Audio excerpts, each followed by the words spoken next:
Layton Beard, spokesperson for the Automobile Association of South Africa. He comes to us from our Pretoria studios.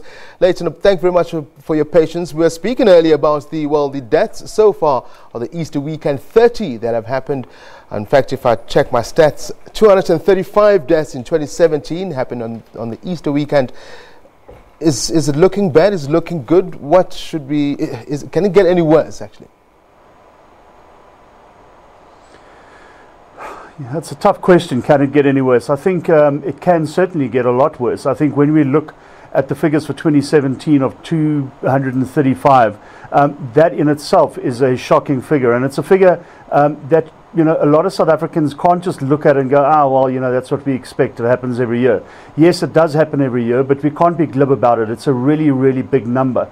I think if we've had the types of accidents we've had so early on at the beginning of the long Easter, the long weekend going into Easter, and considering how long this period is going to be until the school holidays close, I think we could be in for quite a shock at the end of this Easter weekend period. It really is extremely sad, and obviously our condolences go out to the families of the victims who have died in these accidents. I just want to reiterate what the Minister said in his remarks, and what the MEC Kaunda said in his remarks about the fact that it's not only the mechanical state of these vehicles or the roadworthiness of these vehicles, it's about a lot of different other things, like, for instance, is the driver licensed? Is the car licensed? Is the taxi licensed? There is a suggestion that what happened in the Eastern Cape, that vehicle wasn't licensed. How did it manage to get through the system? Where are the gaps? Where are the loopholes? Those are the types of things we need to be looking at. And then on top of all of this thing, we need to be looking at the attitude of drivers. And unfortunately, I think what we've seen and what history shows us is that the attitude of drivers is really bad. And unless that changes, I think we're going to see these types of numbers every year, year in and year out. I was exactly in the same position last year. We said exactly the same thing. We're saying it again this year. We'll probably say the same thing again when December rolls around, unfortunately. In fact, that's what I wanted to go to. I mean, we can sit here and say the police should be out, their numbers should be in full force. At the end of the day, it's about the courtesy and the respect of a driver to another driver, to a road user.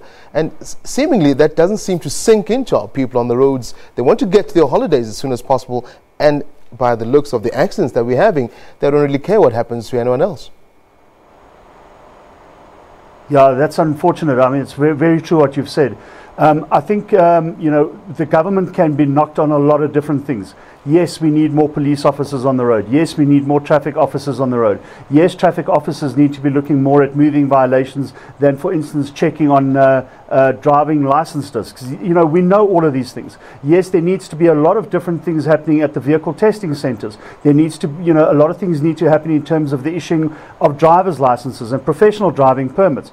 All of these things need to happen. But that cannot happen in a vacuum, and that vacuum is the attitude of motorists in South Africa. Unless that attitude changes, unless the driving behaviour of South African road users changes, unless the walking behaviour of South African pedestrian changes, nothing is going to change in terms of the numbers that we have. It's all about courtesy, it's all about obeying the rules of the road, and it's all about, not racing to get down to your destination, but making your journey part of the trip. And I don't think at this stage, when we look at these numbers, that message has gotten through to road users and motorists. Very unfortunate and absolutely devastating to be so. I mean, you mentioned testing, you mentioned reissuing of licenses. I just a couple of days ago went to go get my license renewed, and I found the process, besides the eye tests that I do, that's it. So when I took my license 20, 30 years ago, there's no refresher, there's no course, and as far as the driver is concerned, if you pass your eye test, that's it, go on, you can drive. Sure, I think we understand that there are gaps in the system. I don't think anybody is under any illusions that the system is perfect. I think we all can point to certain anecdotal things in our personal lives or what our friends tell us about how the system has its flaws and about how the system has its gaps and needs to be fixed. I think we all agree on that. Unfortunately, it is the system that we've got. We've got to work within that system. We need to ensure that the system is improved, and this is something that we speak about all the time. It needs to be a service to the public, and it needs to be efficient, and it needs to be transparent, and it needs to be honest. And we all agree on that. But because there is a problem in one sector of the transport provision that is given, doesn't give motorists the right to then say, well, because it takes me so long to get my license, or because my license was issued to me 30 years and all I now have to do is to do an eye test and it doesn't really matter, therefore I can do what I want on the road. No, that's not how it works. No matter what the system is, it is the system we have. We all understand it needs to be improved, but as road users, we have an obligation to ensure that we also play our role. And that role that we need to play is to be courteous on the road, to obey the rules of the road, and to play by the rules that are there. We may not always agree with those rules, we may not always agree with the process of those rules, but unfortunately for us, motorists think that because those rules in certain instances are, take too long for them to get their driver's license, it doesn't apply to them. It applies to everybody. Rules of the road are there and people need to obey them.